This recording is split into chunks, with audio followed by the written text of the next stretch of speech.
Florida State certainly had a very talented 2023 recruiting class, but how many of those prospects will make an immediate impact against LSU? You are Locked On Seminoles, your daily podcast on the Florida State Seminoles, part of the Locked On Podcast Network.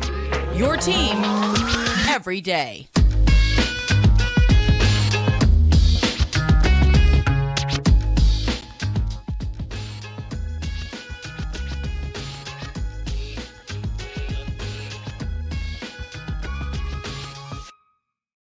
Hello and welcome, everyone. My name is Brian Smith. I am your host of Locked On Seminoles, and thank you once again for coming back to check us out and making this your first listen each and every day.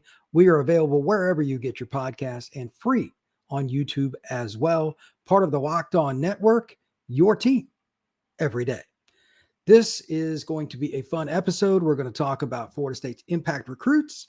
We're going to talk about the depth chart and the transfer portal, which really, and I do mean really, has impacted the depth chart. It's a rather fun situation at Florida State compared to other schools. They've probably, in my opinion, done better with the transfer portal than any other school in college football. We'll get to that in segment 3, so stick around for that. It's a lot of fun. I'm looking forward to it. I don't get to talk enough about the transfer portal in a positive light, but that's part of it today. So this show is sponsored by Game Time. Download the Game Time app, create an account, and use code LOCKEDONCollege for $20 off your first purchase. Game Time. This is, like I said, going to be kind of a fun episode. We're going to do a few different things.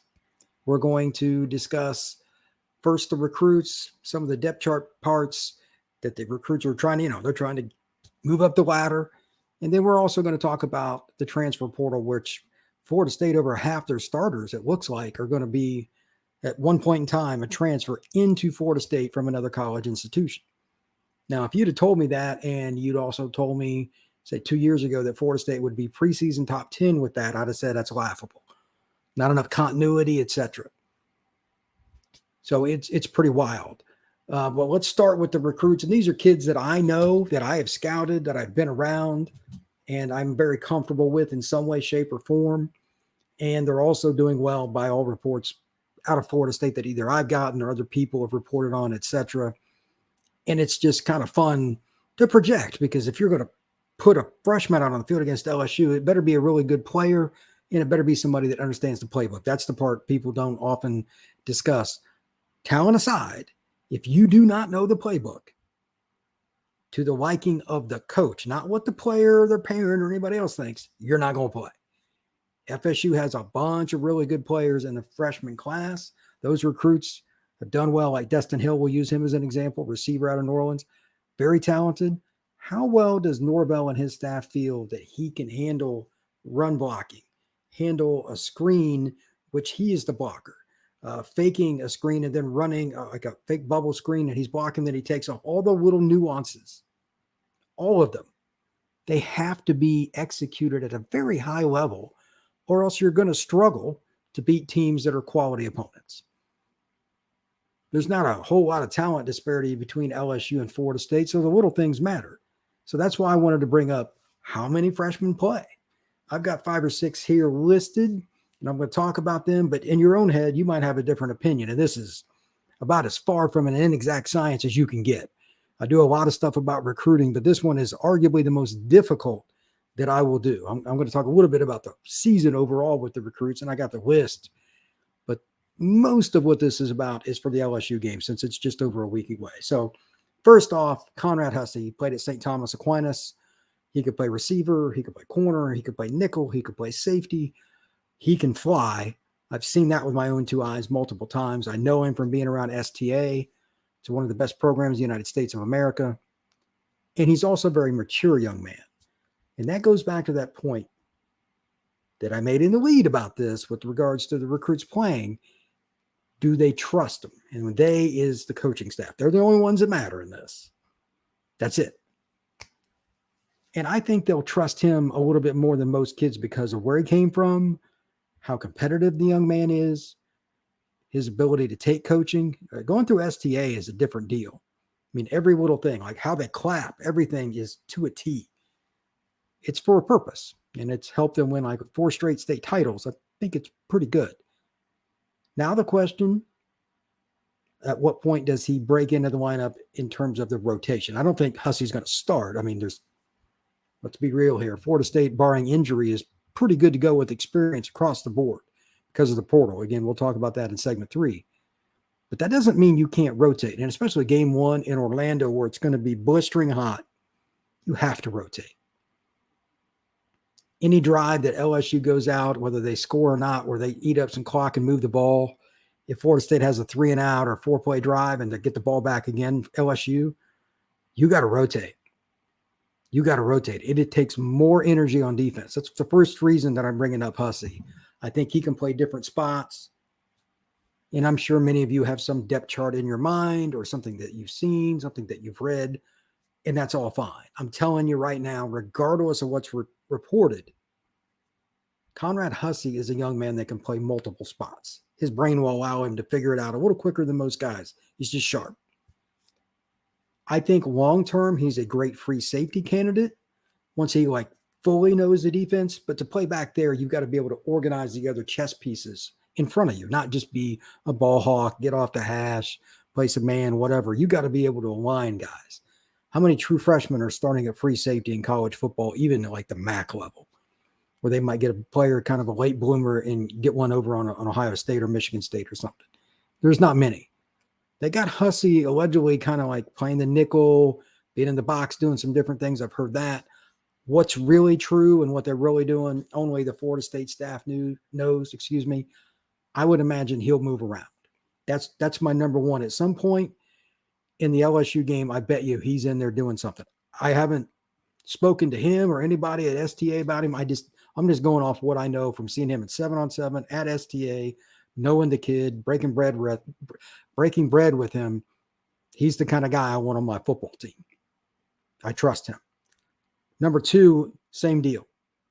KJ Kenton Kirkland. This is a kid out of Rains in Jacksonville. I saw him once last year. His team came down to Ocala and they played Trinity Catholic.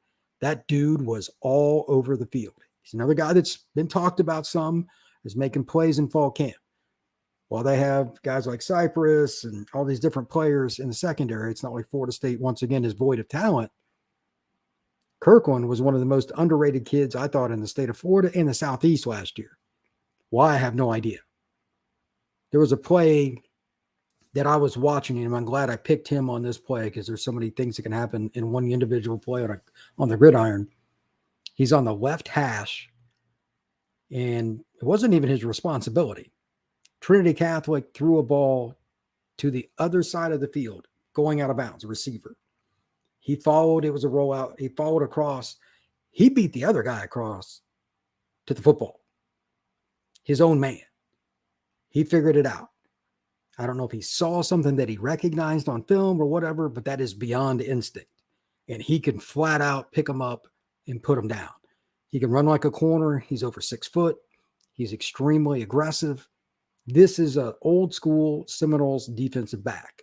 This is the kind of guy they made their living with Bobby Bowden in the 80s and 90s.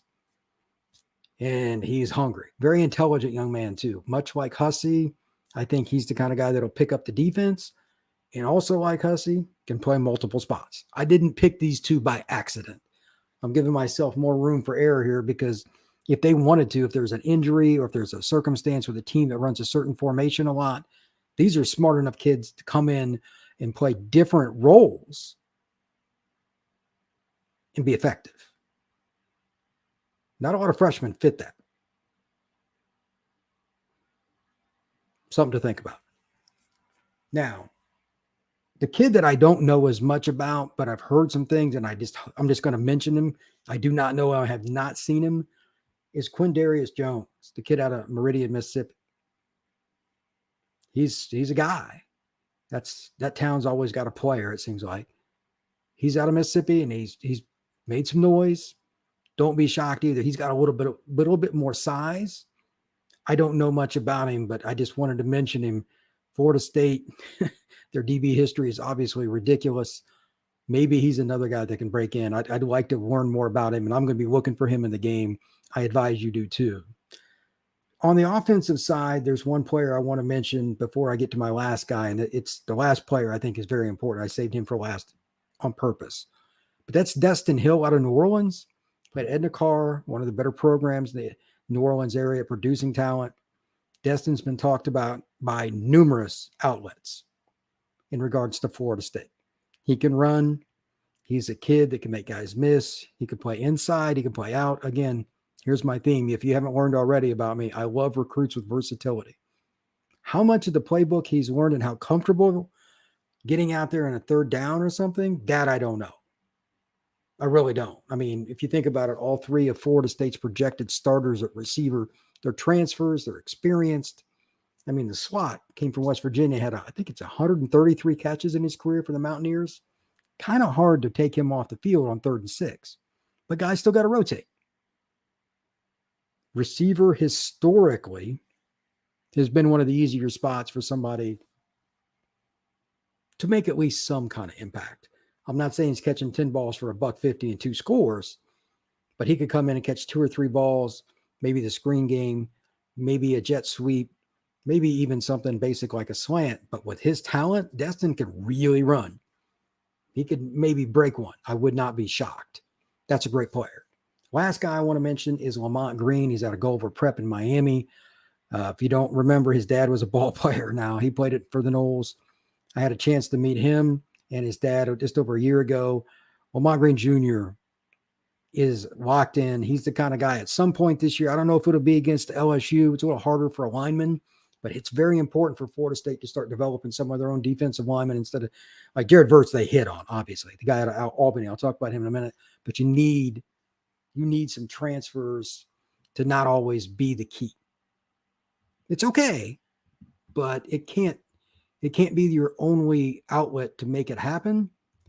And it can't be just a situation where every year you're expecting 10 plus guys. And in this case, I think it's about 15 to end up being big time players for you out of the portal. So let's talk a little bit about making that transition in long-term. And I think Lamont, just based on what I've seen, like his first step, his bend, all of that is fantastic. I think he's a great candidate to be a first-year impact player, but I don't think it's necessarily as likely in the LSU game. I'm hoping by game 4 or 5, he's constantly in the rotation. Not easy to beat up Verts and some of those guys. I get it, but I think he's one of those guys that can make an impact for the Noles this season. If you are really interested in tickets, going to some of these games, Florida State or otherwise, sometimes the stress of it is not exactly the most fun. If you're like me, sometimes you make some last-second decisions, rock concert, maybe it's stand-up comedian, whatever it may be. Here's an opportunity for you. Game time. How many times have you been in that situation? It's not easy, is it? Do you want to go? Sure, but you couldn't get a babysitter. You couldn't get off work, whatever, until a day or two before something happened, so you hadn't bought tickets. I've been there. Make sure you give them a shot. Check them out.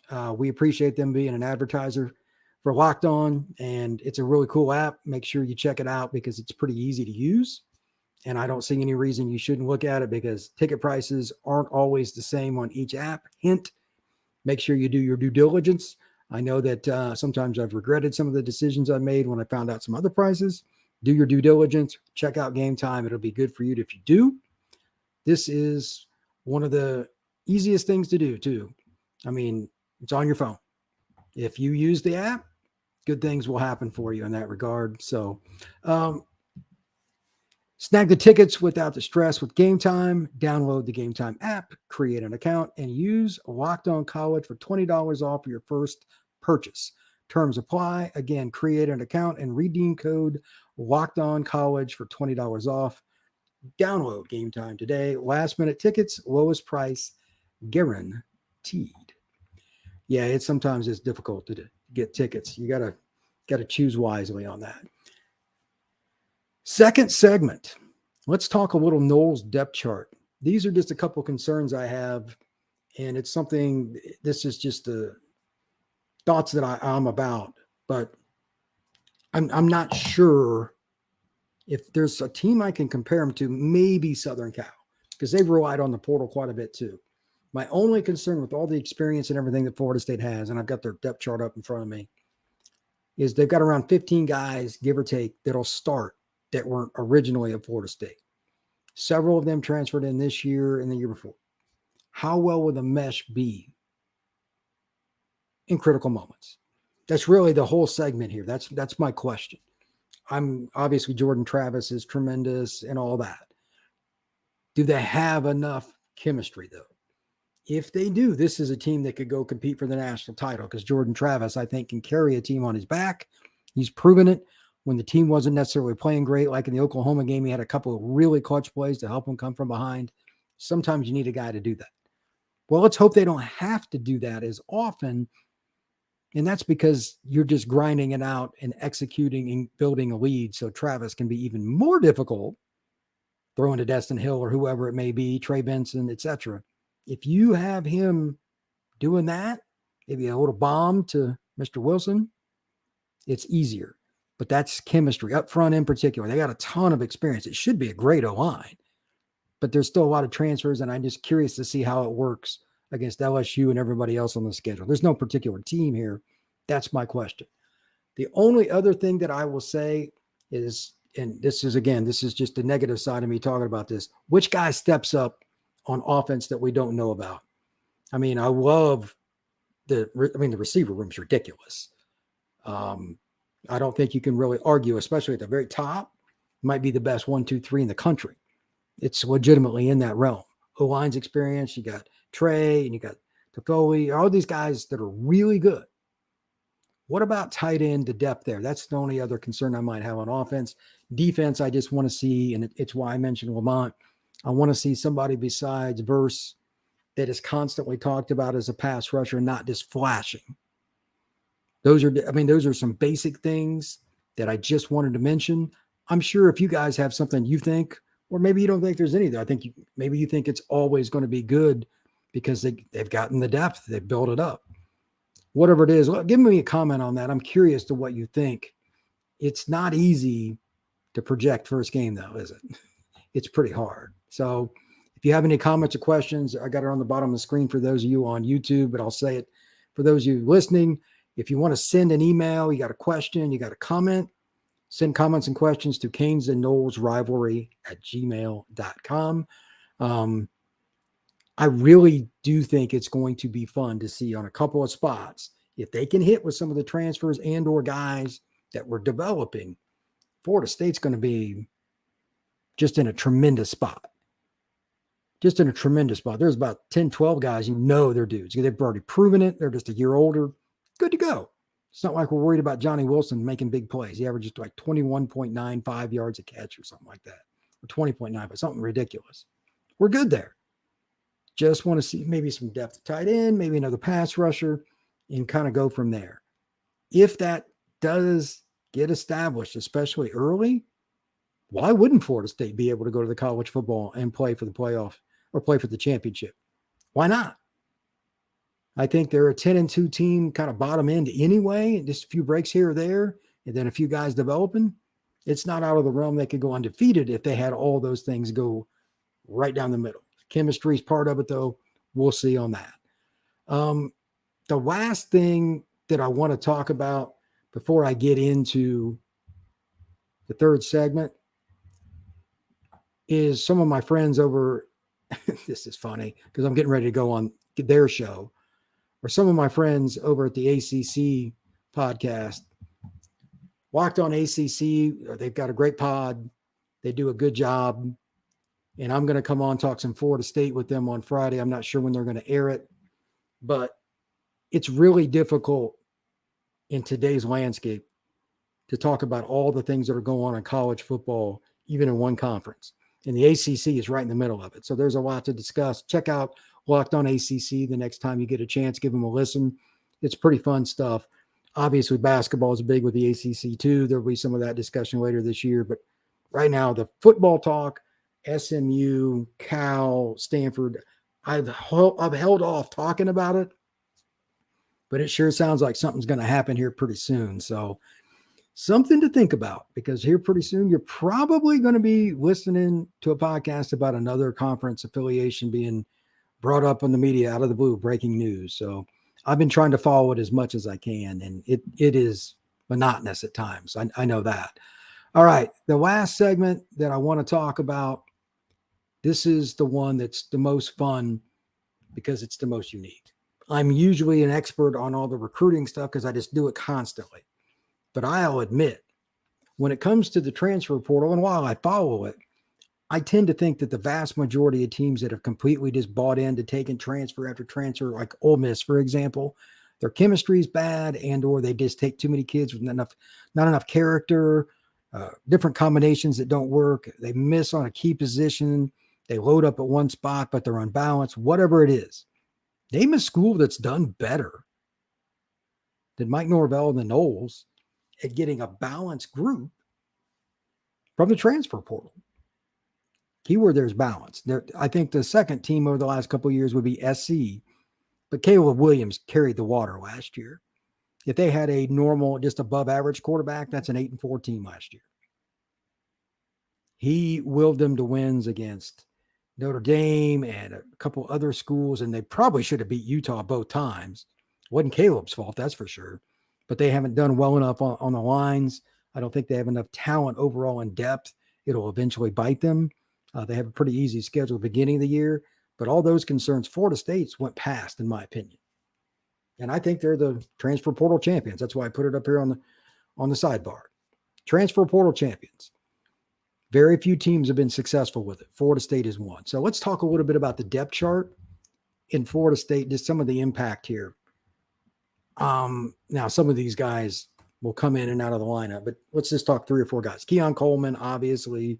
Winston Wright, West Virginia, 133 receptions. Johnny Wilson last year. Jaheim Bell. They really needed another athletic tight end. He's a guy that can play in the screen game. He can block for you. He can be an H-back. He can go get the ball. Very versatile guy, so that's huge. Jordan Travis speaks for itself. Louisville, Trey Benson, that's another kid. I mean, he's got a chance to be a multi-year starter in the NFL. He's really, really good. He's here after being a transfer. On the other side, I mean, if you think about it, Fabian Lovett, you got Fisk that came over from the MAC. They got the guy that everybody wanted, the high riser. Florida State got him. You're looking at Ventrell Cypress, Jared Verse, Tatum Bethune out of UCF. They've just hit the home run. Just tip your cap to Florida State for doing such a good job. It's something that's really not that easy. When you have a kid that entered the portal, one of the first things you think of as a coach or as a scout or whatever, why is he there?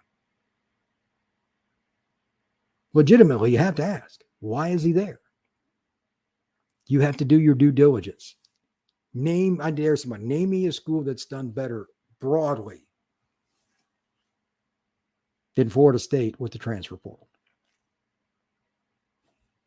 I don't think there is one. You can make an argument for an individual player and what have you. I mean, Caleb Williams is my pick there because he just won the Heisman. He transferred from Oklahoma.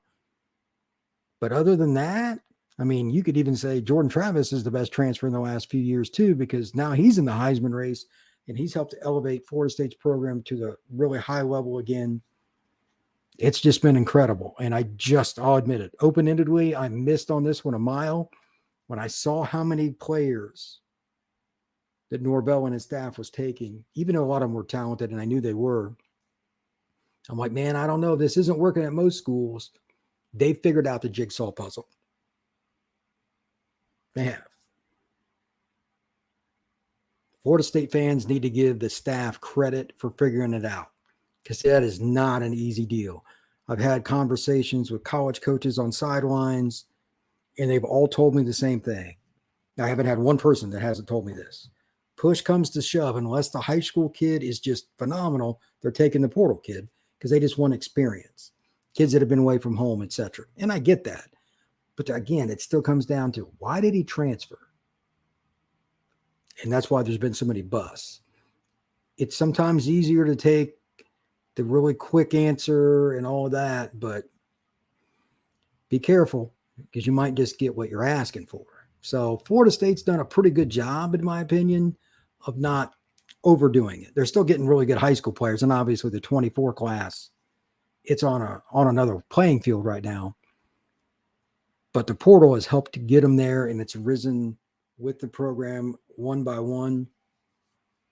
I don't see any reason for Florida State not to continue to use it a little bit more than most because they backed it up. Transfer portal champions, Florida State Seminoles.